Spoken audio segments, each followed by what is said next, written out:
Donc le 18 Iyar, 33e jour du Homer, c'est le jour qu'on appelle Yom HaIlula, anniversaire du mariage étymologiquement. Ilula en araméen, c'est les noces.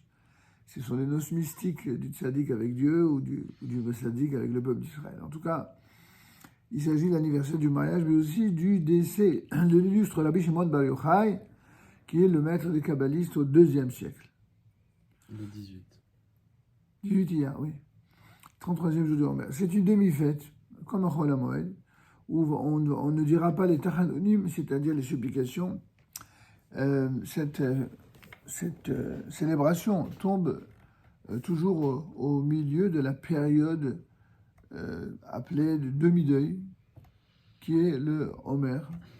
Les élèves des petites classes en Israël ont l'habitude à cette occasion de faire des sorties accompagnés par leur maître pour justement étudier cette période, pour apprendre tout l'enseignement. C'est là où on a ici la valeur suprême de l'éducation. On voit l'avenir d'une nation dans sa capacité d'avoir des chefs qui soient des maîtres. C'est tout le contraire de ce que nous avons vu dans les dernières générations, où en fin de compte, souvent les politiques, même si on ne veut pas faire une généralité absolue, mais souvent, les politiques sont juste des gens qui, pour arriver à pêcher des voix, ne disent que ce que les gens ont envie d'entendre et parfois vraiment des choses absolument, des inanités insupportables et des contre-vérités et voilà. La seule chose, c'est de flatter l'ego des personnes et de favoriser l'utilisation du temps libre à ne rien faire. Ou à tuer le temps jusqu'à ce qu'on soit tué par le temps. C'est lamentable. C'est ce qui s'appelle remplir sa vie de vide, pour reprendre une expression connue des kabbalistes. À l'inverse, nous, on considère que l'éducation, elle consiste à remplir le vide de notre existence par du plein qui est l'exemplarité des maîtres d'Israël. Et c'est pourquoi cette journée de Lag BaOmer, c'est d'abord une journée d'éducation, une journée de transmission.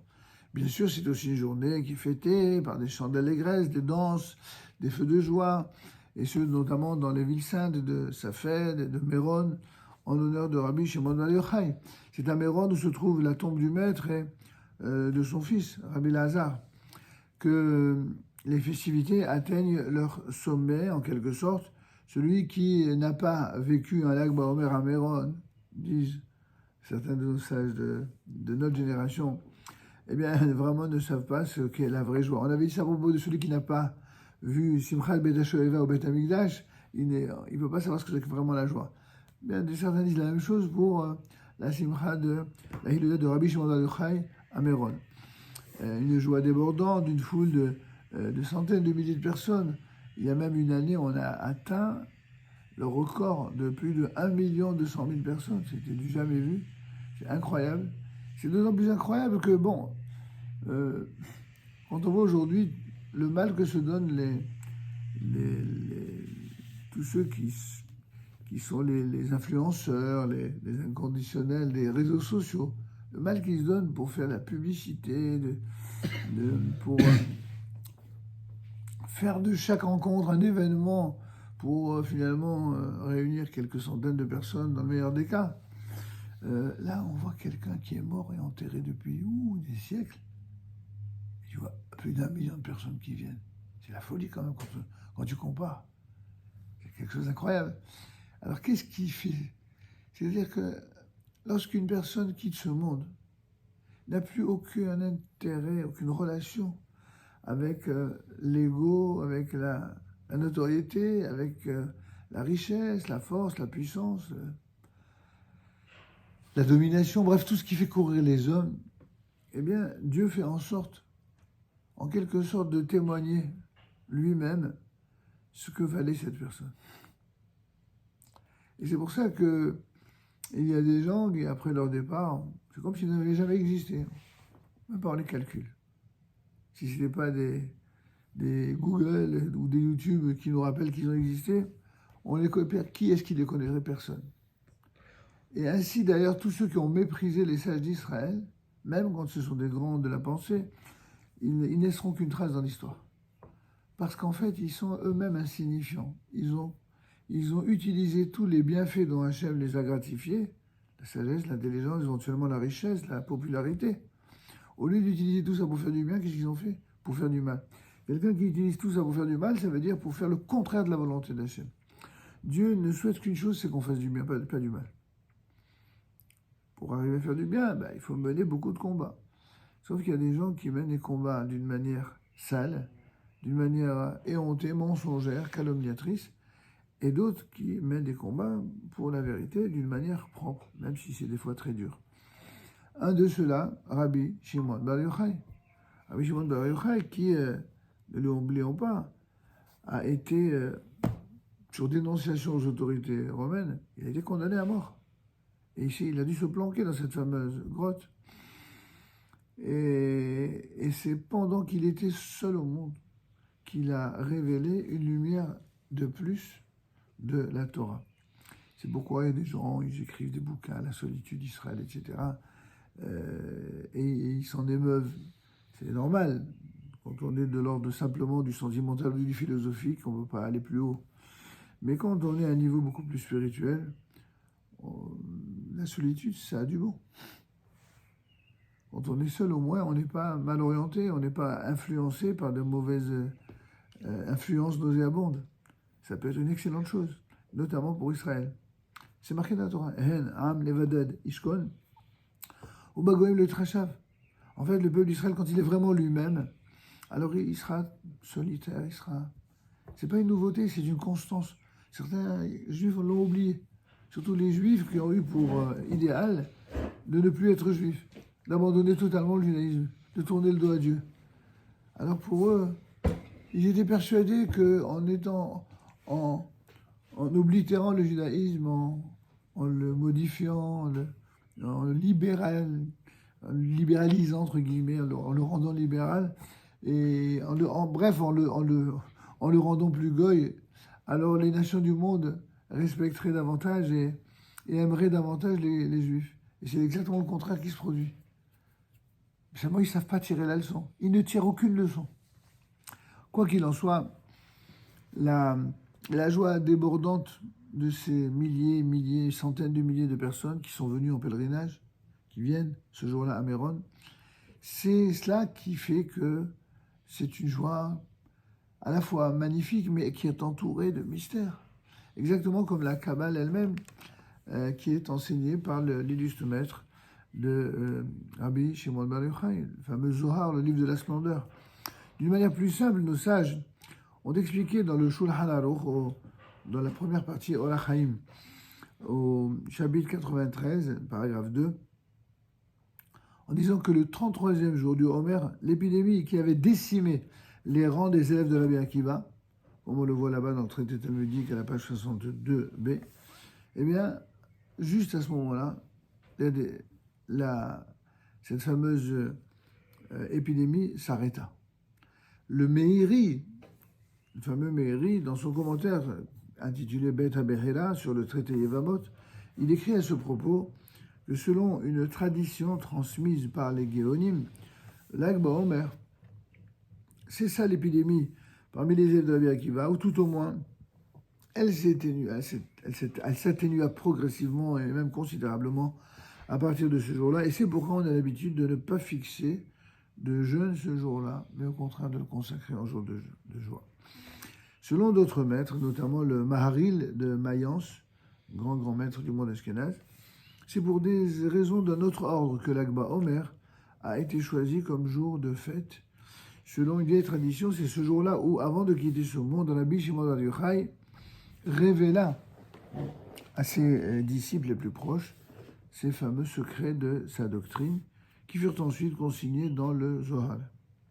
Et c'est pourquoi cette journée fut pour le maître et ses disciples ce fameux Yom Hilula, jour de joie comparable à celui du fiancé le jour de son mariage. Et le soleil ne se coucha pas ce jour-là avant que le grand maître eût fini de révéler ce qui lui était permis de révéler. Au coucher du soleil, l'âme du grand rabbi expira pour aller rejoindre son créateur. Et bien que le jour de décès d'un tzaddik habituellement soit un jour de pénitence, c'est-à-dire de Taranim, de mortification, une exception a été faite pour ce 18 Iyar, selon la volonté même du tzaddik. Depuis ce passé lointain, l'usage s'est introduit d'allumer des lumières ou des veilleuses ou des bougies sur la tombe de Rabbi Shimon Bar Yochai en présence d'une foule nombreuse, le fameux Lag Baomer. Rabbeinu Obadia Mibartenora, le fameux et célèbre commentateur de la Mishnah, dans une lettre adressée à son frère en l'an 5249, parle des grands candélabres qu'on alluma sur la tombe du célèbre rabbi ce jour-là. Après l'expulsion des Juifs d'Espagne, le centre spirituel de sa fête se développa sous l'impulsion de l'Abbi Yitzhak Luria, le célèbre Arizal, appelé souvent Arizal, ainsi que ses disciples. Eh bien, l'étude du Zohar et de la Kabbalah prit une importance croissante. Et donc, la célébration de l'Eloula du 18 Iyar se répandit-elle peu à peu dans les centres juifs de Pologne et de Russie. Donc, c'est parti d'Eretz Israël. D'abord, les rabbins d'Espagne qui sont montés en Eretz Israël ont établi ce minhag là-bas sur place, en Eretz Israël. Et cette même tradition a été exportée en Pologne et en Russie chez nos frères ashkénazes.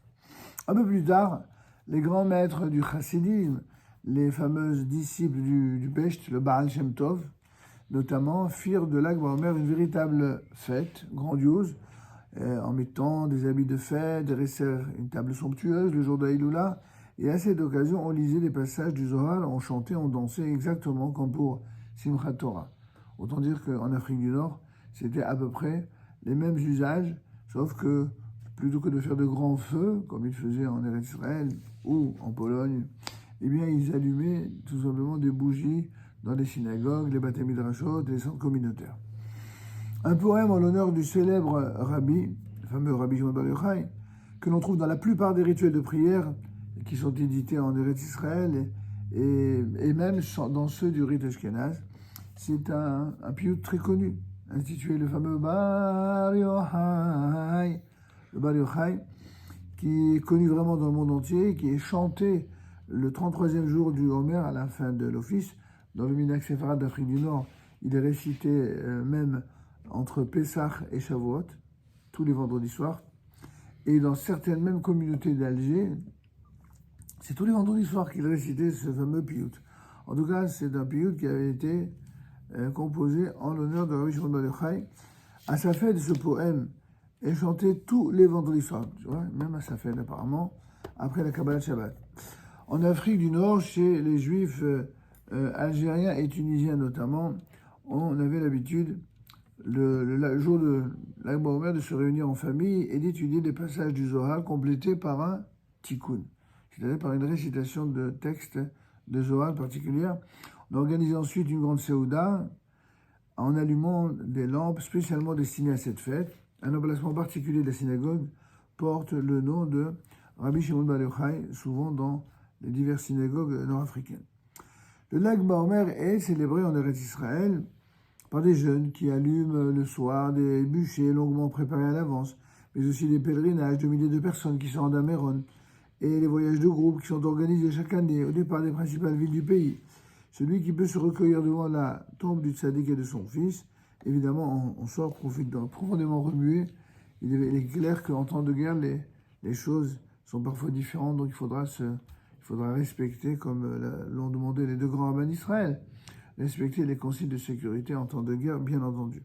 En tout cas, de nombreux guides libres, de nombreux grands maîtres du monde rabbinique parlent dans leurs écrits avec beaucoup d'émotion et de respect de la majesté de cet endroit, mais aussi de l'impression profonde qu'ils y ont ressentie. Même si ça touche au sentimental, c'est également sur le plan spirituel quelque chose de puissant. Il n'y a que celui qui est allé sur place et qui se recueille vraiment, qui comprend exactement ce dont on veut parler. Le grand rabbi Chaim Ben Attar, le fameux Or Chaim HaKadosh, raconte qu'arrivé devant la colline où s'élève la tombe célèbre, il descendit de l'âne et il monta à pied, se servant de ses mains pour s'agripper au rocher en s'écriant « Comment un homme simple comme moi, lui qui était un super géant de la Torah, il dit comment un homme simple comme moi peut-il pénétrer dans le palais du roi où brûle la flamme du sanctuaire.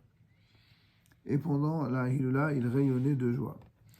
Par ailleurs, un autre témoignage, Rabbi Simcha de Shlochiz, cité ici par le fameux Rabbi Eliyahu Kitov,